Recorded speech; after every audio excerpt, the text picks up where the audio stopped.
It said you're live. What? We're live. Wow. Okay, awesome. Well, a few more 30 seconds or so. Okay. Plus or minus, and then I will go ahead and let our followers on social media know. Absolutely. YouTube heard it first. YouTube heard it first. The people who are punctual, who are here, thank you. You are a subscriber. Yes. Thank you. Most likely you're a subscriber, so thank you. Appreciate you. We love you.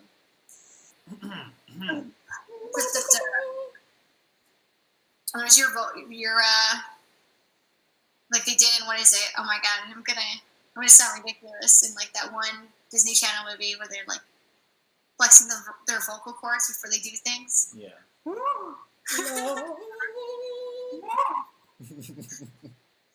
Getting back to work. Getting back to work.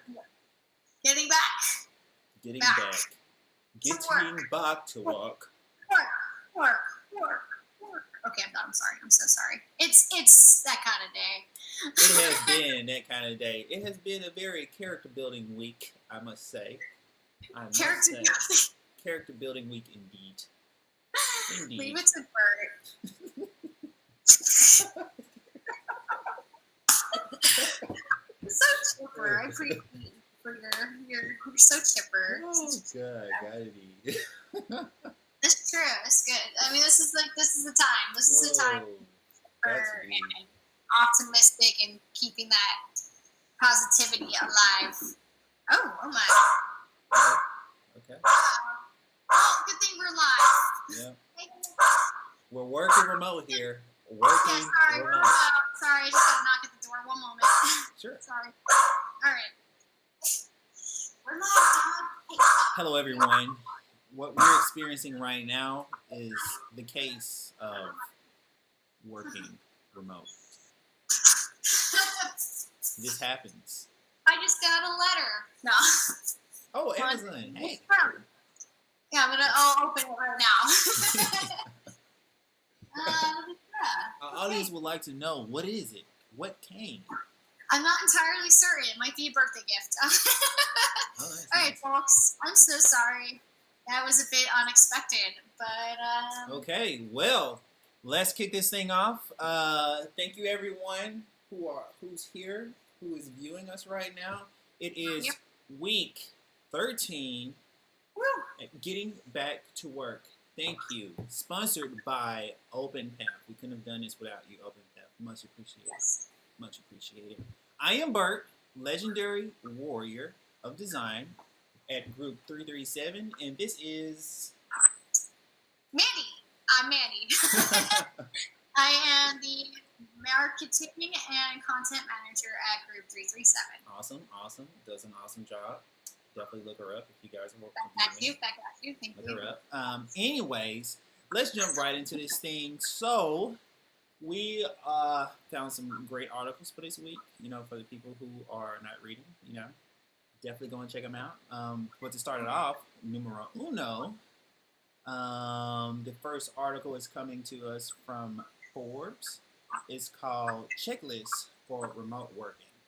This article starts off talking about how working in the office was the way of life, but now due to COVID-19, virtual workplace, telework are the new normal. It points out how workers that are not customer-facing, even in the food industry, are working remotely. However, not everyone is pleased with the new way of working, and many feel unprepared.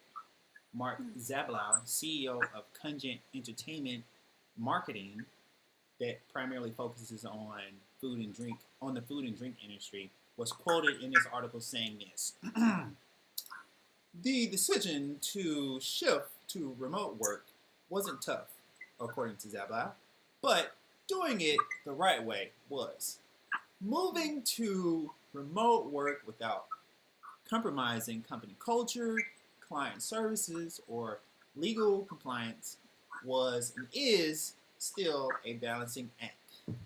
This article encourages organizations to be thoughtful in how they are shifting to remote work and provides a checklist for businesses to use as they shift to virtual, possibly more permanent. The checklist considers legal and practical issues that companies should consider for the virtual shift. Numero uno, a remote work policy. Organizations should put in writing the key terms of a remote work arrangement in what is often referred to as a telecommuting agreement. Even if they have only one worker who is working remote.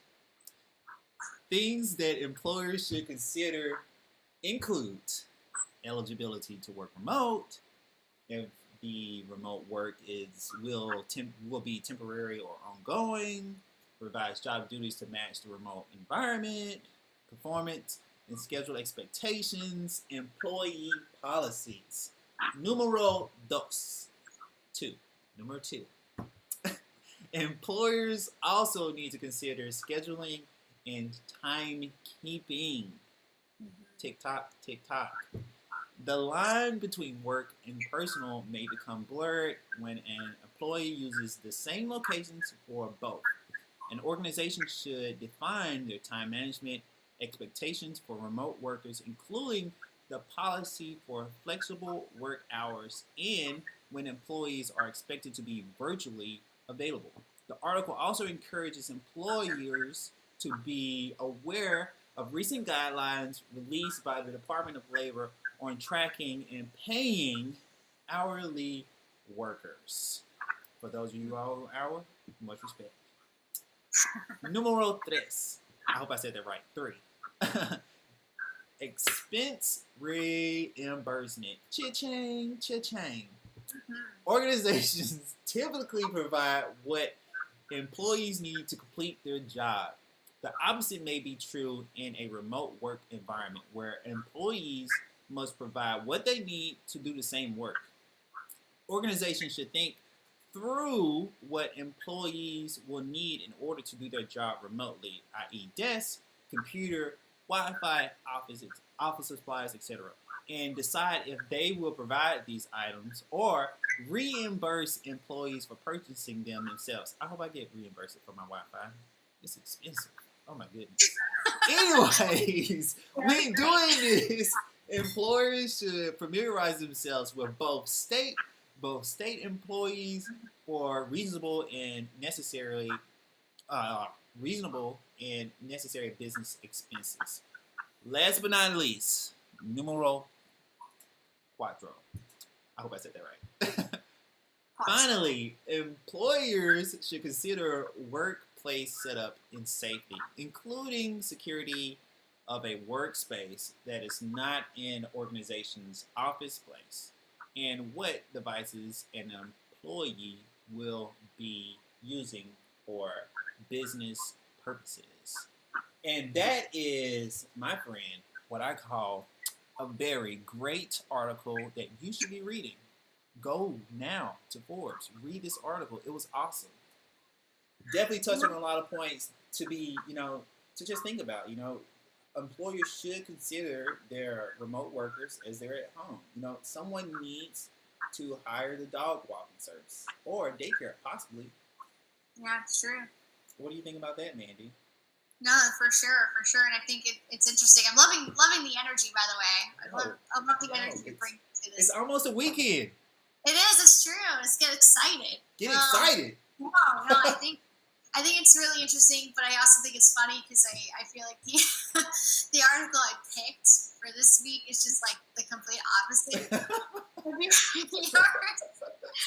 It's like where yours is talking about certain standards and regulations that companies are going to want to start considering putting in place for people to continue working remote.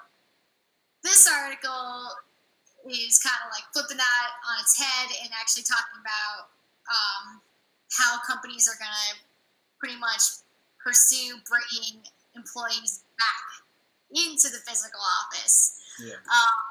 So yeah, no, it's pretty funny. So, Okay. but yeah, to start, the article is from the Wall Street Journal, and it's titled "Companies New Back to Work Dilemma: Who Comes First?" And this is by Chip Cutter. I chose this article because we all know that it's just a matter of time. Yep. So we all actually head back to the office. Oh, no. Oh, maybe. Right? Oh, yes, for some. And the thing is some of us are already back at work. Yep. So physically. So this article, it drew me in for that reason. And I figured it made for an interesting piece here. It starts by addressing how, as companies begin to bring their employees back to the office, they're struggling to come to a conclusion on who to bring back first. Interesting. But even interesting. But even more interesting is the follow-up on this, in that some companies are relying on technology, local regulations, and subjective factors like employee sentiment on whether or not they wish to come back to physical offices, as a guide to these reopening decisions. And while others are using work-based logic in order to decide who comes back first. For example, it was International Business Machine Corp who prioritized scientists who work in their quantum computer labs when they reopened their New York research hubs earlier this summer. Yeah. They figured they had the hardest time doing their jobs from home. So they brought them back first, That makes complete sense. And then, another company, a real estate startup called Square Foot Inc., also gave about half its its initial receipts to brokers after an internal survey determined they needed the physical space more than engineers. Okay. Of course, seniority is also something that's going to factor into this decision making. And then also at another company, CenterPoint Energy, a Houston-based company. Bert, you might know this company, that primarily delivers electricity in the state of Texas. They asked Austin, Texas. Woo woo. They asked officers and director-level employees who had been working remotely to return in these past recent weeks. And then, so the article then continues to talk about how, while this all seems pretty logical to most of us, you also have another problem that you're going to run into potentially. Yeah. That is people's egos. Because, when you tell a certain group of workers to come into the office because they're more or less needed back in the office, it kind of says to the other group of workers, yeah, you're not as essential. Yeah. So this is going to be another thing companies will have to navigate, while also taking into consideration how everyone feels about coming back to the office, and making sure to not mess around with any kind of liabilities, like for those essential group of workers. What if they get sick, or they feel that they were pressured into coming back to the office when they weren't ready. Companies are also risking opening themselves to discrimination claims by excluding certain groups as well here. So these are all the things businesses need to consider when reopening their offices to that first group of employees. And to aid in the decision-making, some companies are considering a mix of measures that include employee preferences and the technical and social aspects of their jobs. And wherever possible, they are automating the decision-making, the process to take the emotion out of it. So that might make it a lot easier, and no one's egos or toes are going to get stepped on here. Like that startup, Square Foot Inc., they asked their employees to complete self-assessments about why they might need to use their 8,000 square foot office space. Yeah. And then managers also ranked how often their teams required face-to-face collaboration, how employees got to work, and whether they would benefit from in-office amenities such as shared whiteboards. Yeah. And the company's real estate brokers who often, visit properties around the area need a home base during that the day, so they got about half of the 27 available seats at their office, whereas their engineers got fewer spots. But overall, super interesting stuff here, and a lot for companies to have to take into consideration.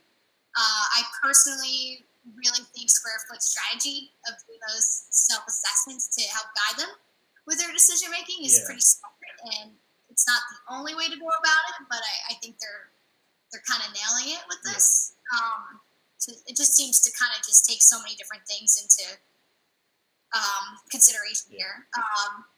But yeah, and obviously it has to make the decision making a little clearer for them. It also has me a bit curious about how other companies are going to handle employees returning to work, especially the security industry. But I think that's another topic for another day. Anyways, yes, I strongly recommend you give the full article a read. Yeah. Until then, Bert. Yeah, I would definitely say this one note.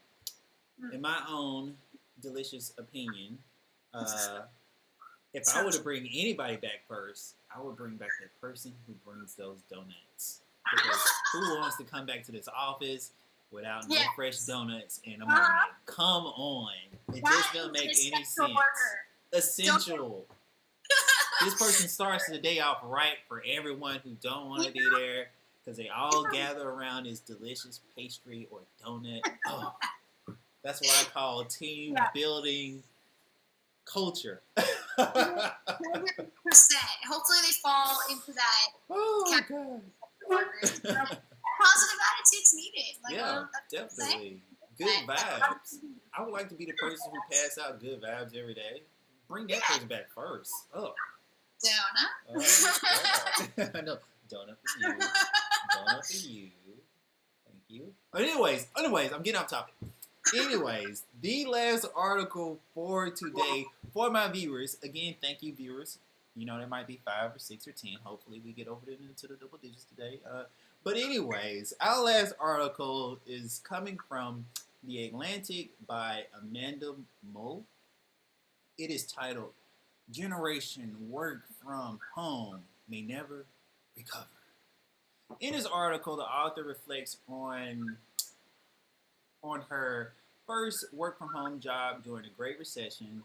She was just out of college, and while she liked the freedom, there were also downsides to working remotely as someone just beginning their professional career. And, you know, this was very personal to me because I, too, 4 years, almost 5 years ago, left the office to work for myself. And I wish I had, like, a violin playing right now. And you know, after, like, leaving the office setting, Brevo, name dropping, I mean, I had a ton of awesome, good friends. Everyone knew everybody's name. Everyone said hello every morning. And here I am at my at-home desk, you know, not getting those same vibes. You know, I'm literally saying hello to myself every morning. So definitely personal. Definitely no donuts for me. Definitely hit home personally for me. But anyways, this article discusses the impact that remote working may have on generation work from home or workers who are beginning their professional careers at this time where working remotely has become the norm. The author does not dispute that workers can be just as productive from home, but does discuss the challenges of building connections remotely may have a losing negative impact on remote workers who are early in their careers.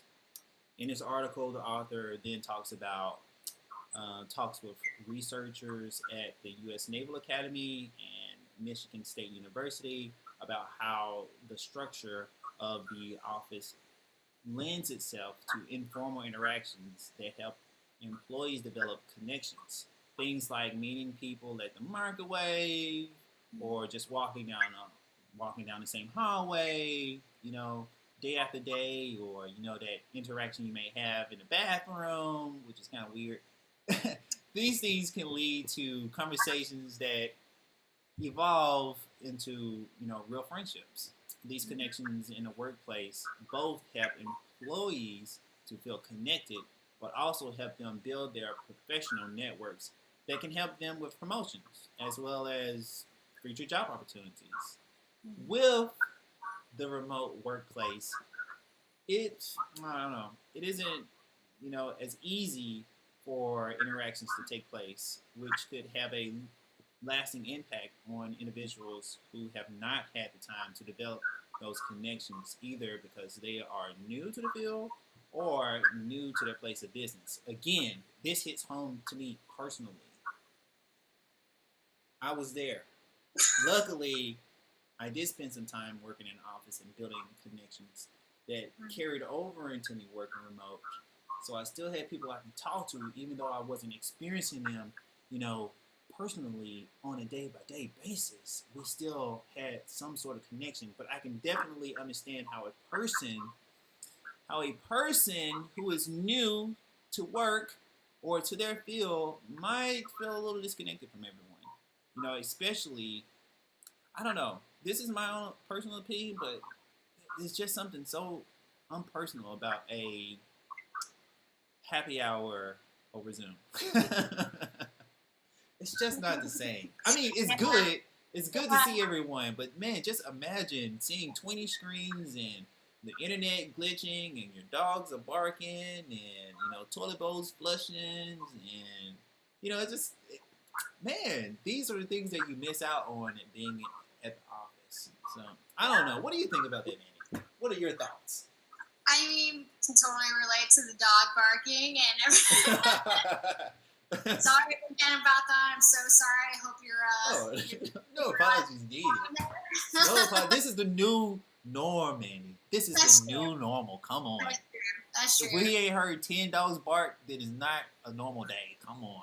Yeah, that's true. You're not wrong. But yeah, no, I definitely miss the social aspect of things. I have been getting that cabin fever here and there these past couple of weeks where I'm just like messaging my friends, just be like, please tell me there's something going on. Like in a small group, socially distant crew with masks. We wear masks. Just put that out there.